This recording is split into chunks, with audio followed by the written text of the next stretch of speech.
সেটা বাসপার মাপুন না, আর 2 মাস ধরে আমার 2000 টাকা ঘোরাচ্ছে। দেখি আজকে টাকা নিয়েই ছাড়বো। যাচ্ছে তোমার কাছে টাকা পাই 2000, তুমি 2 মাস ধরে ঘোরাচ্ছ আমার। ব্যাপার স্যাপার বুঝলি না, কি কি চাও তুমি, কি বল তুমি? আর আপনি থামেন দিনে, আপনার টাকা আমি দিয়ে দেবেন। আপনি ব্যস্ত আছেন কিসের জন্য? হ্যাঁ, আপনার টাকা নিয়ে পালিয়ে যাচ্ছে নাকি? কোনো সমস্যা নেই, আমার টাকাটা তোমার দিতেই হবে। কোন যে পাবা কি করবা আমি জানি না। আর 2000 টাকার জন্য তুমি আমার 2টা মাস ঘোরাচ্ছ। 2টা মাস যে ঘোরাচ্ছ তুমি কোন হিসাবে ঘোরাচ্ছ? দেখে নিও, কাজে আমি টাকা নিয়েই যাবো। এই দেখো এখানে দাঁড়ালাম, আর একটু পর্যন্ত নড়বো না। টাকা তোমার আজকেই দেওয়া লাগবে। ঠিক আছে চাচা, শোনেন, আপনি গরম হেন না, আপনি একটা কথা শোনেন, মাথা ঠান্ডা করেন। হ্যাঁ চাচা, ভালো চলেন চলেন, আপনারা দেখছেন কি করা যায়। আসেন আসেন আসেন, দায় কর, টাকা কিন্তু আজকে আমার দেওয়াই লাগবে। আরে দিবানে, চলেন দিনি। হ্যাঁ হ্যাঁ, মনে রাখ কিন্তু। আচ্ছা চলেন।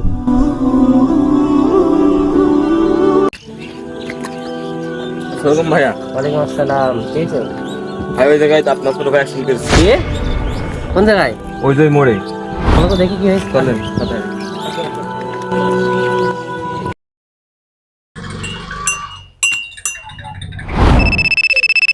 আরে অসময় কিটা ফোন করলে? হ্যালো, আসসালামু আলাইকুম ভাই। ওয়ালাইকুম আসসালাম। ভাই কোথায় আছেন? এ আসি বাজার স্ট্যান্ড, এক জায়গায় চা খাচ্ছি। ভাই আপনাদের একটা সর্বনাশ হয়ে গেছে ভাই। কি হয়েছে? হ্যাঁ ভাই, আপনার ওই যে মণিপুরে যে গোডাউনে আছে না, 40 বস্তা চাল সহ গোডাউনে আগুন ধরে গিয়েছে। কি এত বড় সর্বনাশ? কখন এলো এটা? জানি না ভাই কখন হয়েছে, আপনি শিগগিরই আসেন যত দ্রুত পারেন। আচ্ছা তুই ওখানে দাঁড়া, আমি আসছি। আচ্ছা ভাই তাড়াতাড়ি আসেন। আচ্ছা ঠিক আছে, ফোনটা রাখো, আসছি। এভাবেই একের পর এক ক্ষতির সম্মুখীন হয় মাহফুজ। আসলে তার কি এমন কুকর্মের কারণে এটা হচ্ছে সে নিজেও বুঝতে পারছে না। তো চলুন দেখে আসি আসলে কি ঘটেছিল তার সাথে এবং কি কারণে সে আজ এমন ধ্বংসের পথে। চলুন দেখে নিই। কি মুসিবতের ভিতর দিয়ে যাচ্ছে। চাচাও টাকা ধার পায়, এমন সময় চাতি আসলে ছোট ভাইটা এমন সময় অ্যাক্সিডেন্ট করে জরিমানা খাইতে হইলো। মুসিবত কাটতেছে না কেন, কিছু তো বুঝতে পারছি না। আজান দিচ্ছে তাই না? কি করি, যাই নামাজটা পড়ে আসি। আল্লাহ ভরসা।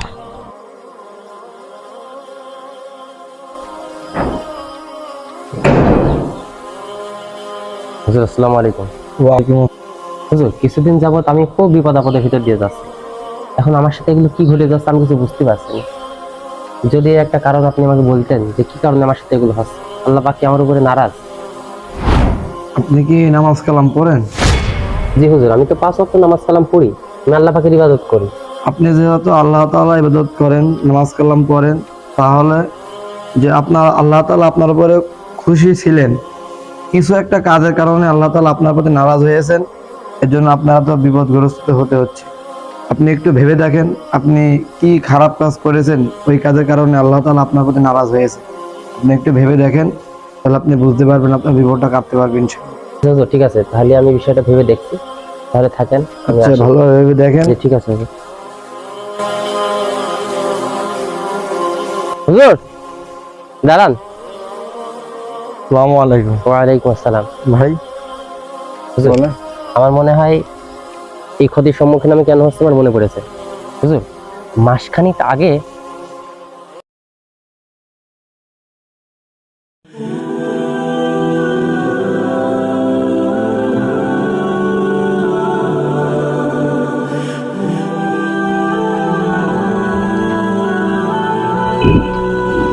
ভাই এখানেই থামেন। ভাই কত টাকা ভাড়া? 10 টাকা।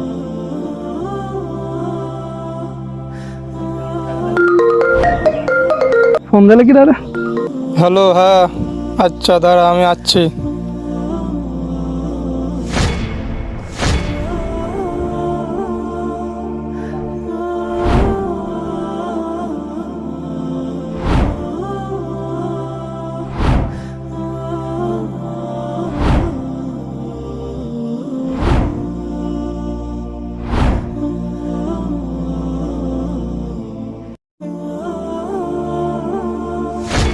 ভাই এখানে দাঁড়ান, এখানে দাঁড়ান।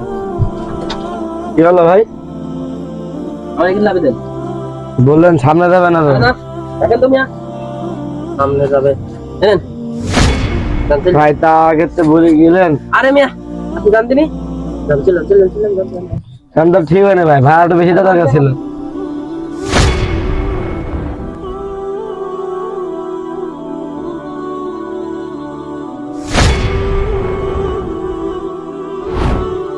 এর মধ্যে তো অনেক টাকা। ভাইটার টাকাটা পড়ে গেল, ফেরত দেওয়া উচিত না আমি নিয়ে নেব? আমি রেখে দিই, কিটা দিচ্ছে আজকালকার যুগে। আরে মানি ব্যাগটা তো নিলাম, আশেপাশে কেউ দেখলো না তো? না, আশেপাশে তো তেমন কেউ নাই, যে দেখে দেখো। যাক, মহান আল্লাহ তাআলার শুকরিয়ায় আপনি মনে করতে পেরেছেন, এটাই অনেক বড় শুকরিয়া আদায় করছি। এখন আপনার একটাই করণীয়, যার মানিব্যাগটা পেয়েছেন তার কাছে যে তার খোঁজ করবেন, তার কাছে যে মাপ চাবেন। কারণ যেই বান্দার হক সে যদি আপনাকে ক্ষমা না করে তাহলে কখনোই আল্লাহ তাআলা আপনাকে ক্ষমা করবেন না। জন্য আপনি আগে তার কাছে যে ক্ষমা চান, যদি সে ক্ষমা করে তাহলে ইনশাল্লাহ আল্লাহ তাআলা আপনাকে ক্ষমা করে দেবেন। এরপর থেকে আল্লাহ তাআলা আপনাকে দেখবেন, ভালোবাসবেন। ইনশাল্লাহ আপনি এর পরিবার থেকে কোনো সময় বিপদের পড়বেন না ইনশাল্লাহ।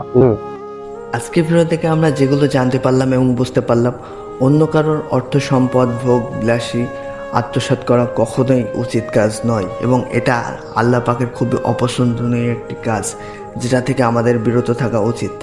আর যদি আমরা এই সমস্ত অর্থ সম্পদ পড়ে থাকতে দেখি, তাহলে সেটা যদি সঠিক মানুষ খুঁজে না পাই, তাহলে এটা আমাদেরকে দরিদ্র হতদরিদ্র মানুষের কাছে পৌঁছে দেওয়া উচিত। তো কেমন লাগলো আজকে ভিডিওটি? যদি ভিডিওটি ভালো লাগে অবশ্যই ভিডিওটি শেয়ার করে দেবেন আপনাদের বন্ধুদের মাঝে। সবাই ভালো থাকবেন, সুস্থ থাকবেন। আল্লাহ হাফেজ, আসসালামু আলাইকুম।